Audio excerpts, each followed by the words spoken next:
Okay, so we just got talking about whether or not viruses are alive, and now we're going to talk a little bit about virus structure. And as you'll see, there are lots of different structures or ways that viruses can look.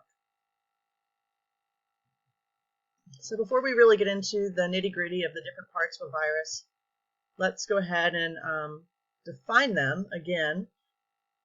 Remember that they are not living things, so they are not cells.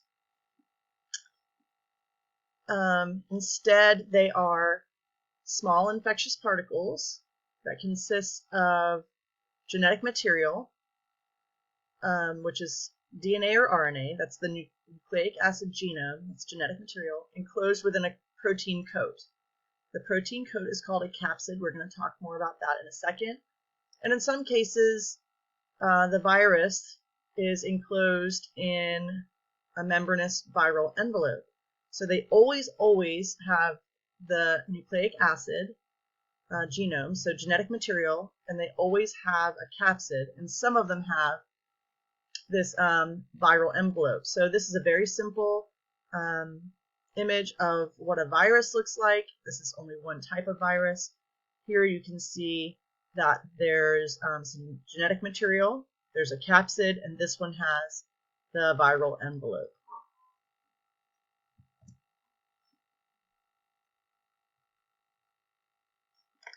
Okay, so now if we're going to talk about the viral structure, you can see over here, we're showing three different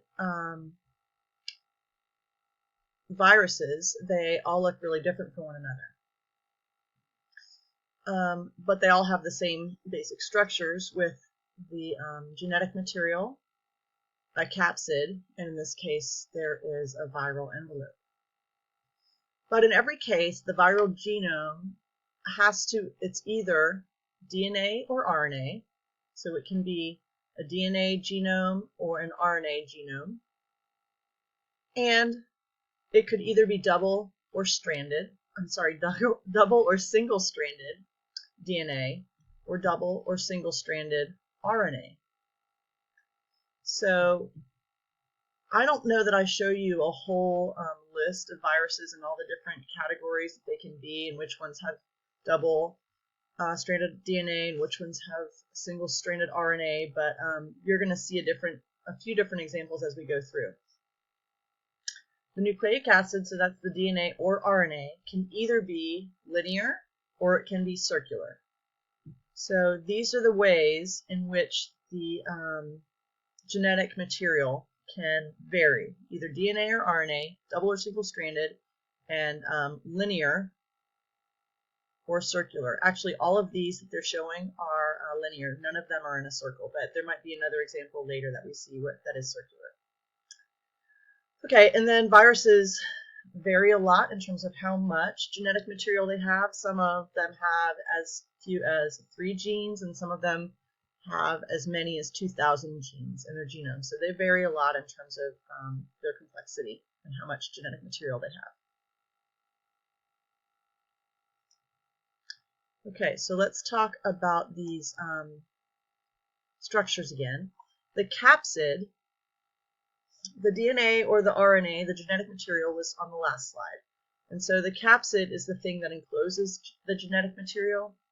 The capsid is made out of protein subunits called capsomeres. So each of these little blue structures here is a capsomere. They join together to form the capsid, which again is the coat of the virus that is protecting or covering up the genetic material. So here we have a cylindrical capsid, and you can see there's RNA inside, sort of helical. And over here we have a different type of virus. The capsomere is very, I can't remember, isohedral. I can't remember what it's called in your book, but you don't need to remember the name. But the capsomere has a very different geometric shape, and the DNA in this case is in the center, surrounded by the capsomere.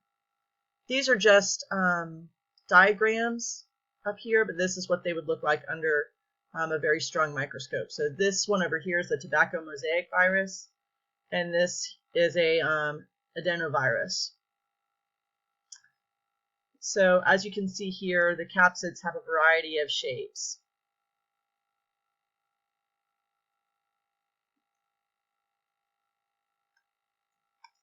Okay, so some viruses have additional structures that help them to infect the host or help them to reproduce. So the viral envelope, which we talked about briefly before, it's a membranous envelope. The viruses actually use the host cell to help create those viral envelopes. And what they do is they surround the capsid. In many cases, the influenza viruses are viruses that actually do have these viral envelopes. And they're found in influenza and a lot of other viruses as well. In fact, coronavirus, the novel coronavirus that is now causing this crazy pandemic, also has a viral envelope. So the viral envelope contains a combination of viral molecules and host cell molecules. So as I was mentioning before, the viral envelope is made partially from host cell molecules, and that makes it harder for the host cell to recognize it as something foreign, and it makes it easier for the virus to attack the host cell.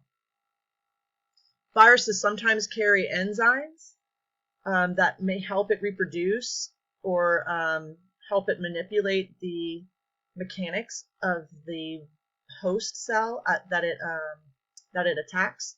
So polymerase or reverse transcriptase.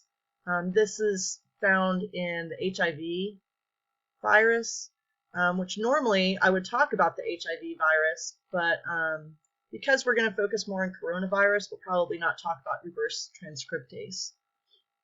But these things can help in assembly and reproduction for the viruses, these enzymes. Okay, so I'm just showing you this figure. We've already seen these two types of viruses before, these two different structures, but neither one of these had the membranous viral envelope, and this one does. So that's why I circled this one, so you can see the membranous envelope, but it is still covering a capsid, which I'm not really I don't really see them showing the capsid here.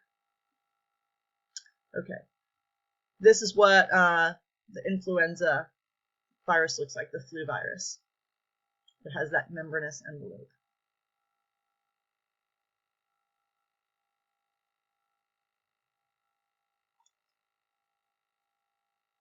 Okay.